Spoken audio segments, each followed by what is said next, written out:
Now, I'm not gonna lie to you guys. When I looked at the list of books that were gonna be a part of Mister Sinister, Nightcrawlers did not excite me. Si Spurrier, I apologize, because this book is fire. My name is Dorian, this is SEM Comics, and we are covering the complete Mister Sinister series, and today we're doing Nightcrawlers #1. So the book starts off, we're in the Sanctum Sanctorum in New Exodus, formerly known as New York. Yeah, I know, the Sinister thing is getting deep, ain't it? And we have Banshee, who has been possessed by the spirit of variance. Now, I know half you guys are probably like me, like, what the hell is the spirit of variance? I know, I had to look it up myself. The spirit of variance used to be a spirit of vengeance, but then he believes that the pursuit of vengeance is futile, so he's no longer a spirit of vengeance. Like, I didn't know you can quit being a spirit of vengeance like that. I mean, it's like he goes to Mephisto and is like, you know what, Mephisto, I'm sick of it. You don't respect me, the customers ain't never happy, and you don't pay me what I deserve, so I quit. Like, I don't think it goes down that way, being the spirit of vengeance and all that. So Banshee, even though he's possessed by spirit of variance, like, he's still him. And he's talking to spirit of variance. He's like, do you hear that? We need to get the hell out of here. And spirit of variance is like, I hear it, but Mother sent us to scavenge for items of power. That's what we need to do. And all around them, all you hear is bamf, bamf, bamf, bamf. So Spirit of Variance is pretty much telling Banshee to remain calm. And Banshee's like, remain calm? Like, these ain't your regular Sinisters, pal. Like, this is his elite force. Like, we need to get the hell out of here, go back to the spirit realm. And Spirit of Variance is like, no.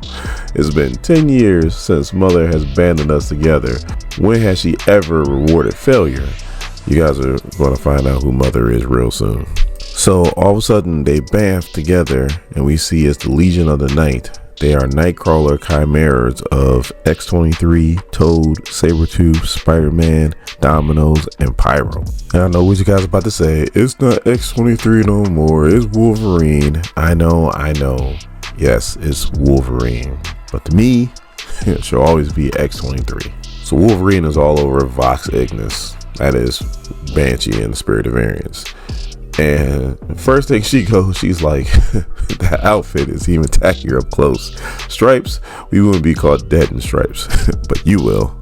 So Banshee's like to Spirit of Variance, we need to do the scream. Spirit of Variance is like, the scream never works. Why would we do that? He was like, we ain't got no other choice. The scream is a mixture of Banshee's scream plus the penance stare kind of rolled into one. So the Spirit of Variance is like, fine, we'll do the scream. And he hits the scream on Wolverine. So she's just kind of standing there, and there's a Nightcrawler chimera version of Implate, and he goes, Commander, are you okay? Like, your thoughts are no longer sinister. So then she just goes and she just stabs the hell out of him right in his neck, and then she takes her third claw, which is in her foot, and she stabs Sabretooth. I guess Sinister forgot to give this Nightcrawler Sabretooth's healing factor. So Wolverine is like, free as many of my kin as you can. So he hits the scream on Domino and Spider-Man. So the Sabretooth's like, look, he can't scream at all of us. We just need to scatter. And Domino just goes, good luck with that. And she shoots bullets into the bamf, and it opens up and it shoots Sabretooth, Toad, and Pyro directly in the head. So that now that the rest of the team is dead, Spider-Man goes, before we do anything else, I just want to say that me personally, I really do like the stripes. I'm like, wow, they're staying on this stripe thing, aren't they? So now it switches to the moon, where we're at the House of the Fall, which used to be the Summer's house. And we see Mother is Mother Righteous, and she goes, you're late. Vox Ignis is like, sorry about that, but the mission was a success, and I hope. And then Mother Righteous is like, look, we don't deal with hope. That's a bad currency. I'd rather deal with faith. So then they walk to this teleporter, and they're in like this pub of sorts. And Mother Righteous is meeting with the other Sinisters, besides our main Sinister. You got Orbis Solaris, who is the old naked guy that's in the floating spear. He has the spade on his forehead. And then you got Dr. Stasis, who he has the club on his forehead. And Dr. Stasis is getting all over Mother Righteous. He's like, who is this hussy with this East London accent? And Mother Righteous claps right back at him. She's like, look, you don't know about me because I didn't want you to know about me. I'm like, damn. And then she goes, the accent isn't quite East London, but near enough. It just reminds me where I'm from. And Dr. Stacy's like, where is that? And she takes off her mask and she reveals that she has the heart symbol on her forehead, and she goes, XX. So Dr. Stasis goes like, and she stops him. She's like, look, I don't pretend to be the original like you two yahoos. But then she goes, but now that we're all acquainted, Vox Igna, put down the king of clubs. So obviously Dr. Stasis has some backup, and he sends his Tiger Chimera to fight Vox Ignis. Do you know how bad I want to say Vox Machia? Like, I have to stop myself sometimes. Speaking of which, the second season's out. I haven't watched it yet, but I'm going to. So Vox Ignis tries to use his Hellfire on the Tiger Chimera, which does not work. And Banshee's like, I think we're in trouble. I don't know what we're going to do. And all of a sudden, all you hear is BAM! And the Nightcrawler Chimeras of Spider-Man, Wolverine, and Domino show up.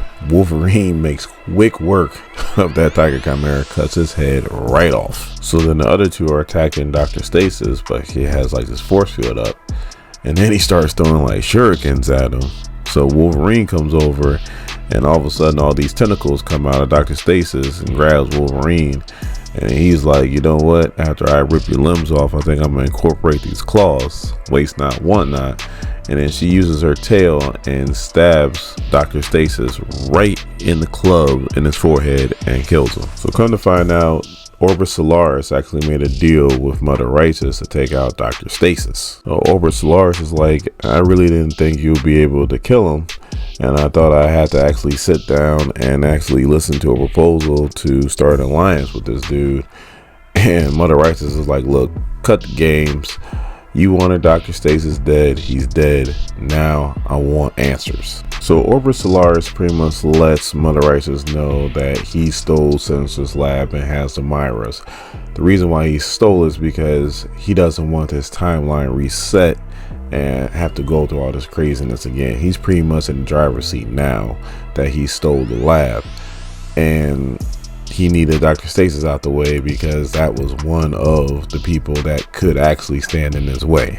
So then Orbis Solaris goes, look, the sword does not fear the cup. Stay out my way, and I promise you I won't do anything to you, and I promise you safe passage through my dimension. It's the least I can do for you taking care of Dr. Stasis. So Mother Righteous is into magic like the other Sinisters are into science. But don't get that twisted. She's still a Sinister, so she's not stupid. So she realizes when she got played. And Vox Ignis is like, Mother Righteous, you want me to? And she just cuts him off. She's like, look, if you really want to help me, find me more allies. So then Vox Ignis and the Nightcrawlers go to the Savage Land, and they're being chased by a Colossus Nightcrawler Chimera and some dinosaurs. They go into the ocean, into Atlantis. Yes, Atlantis, not no Tolokan. And they get chased off by Namor. They go to Westchester and they get chased off there, but we also see that they actually were able to convert the Colossus Nightcrawler Chimera. Now they even go back to the facility where all the Nightcrawler Chimeras were made at, because it seems like the Scream only works on the Nightcrawler Chimeras.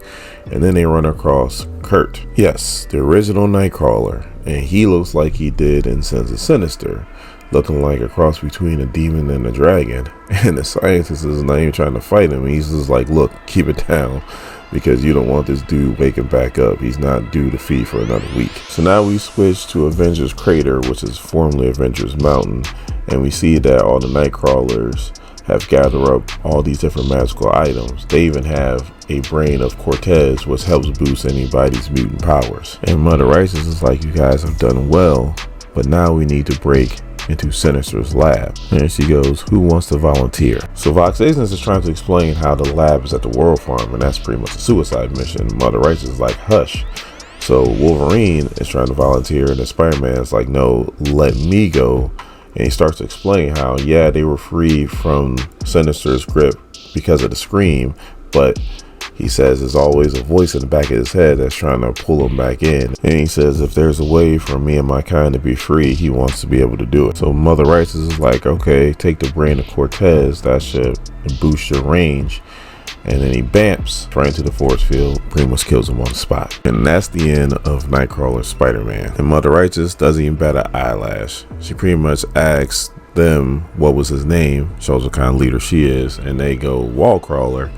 And then she's like, because of Wallcrawler, now we know that the lab has a force field, so now we know how to attack it. All we need is faith and time. She also goes, while we wait, we might as well gather up the instrument of the gods. And she shows them visions of the Eye of Agamotto, Milmir, who's going to pick that up, the Seas Perilous, the Darkhold. Do they really want to get Chthon involved in this? I mean, if they're going after all these magical items, these next 2 issues are going to be crazy, and I can't wait.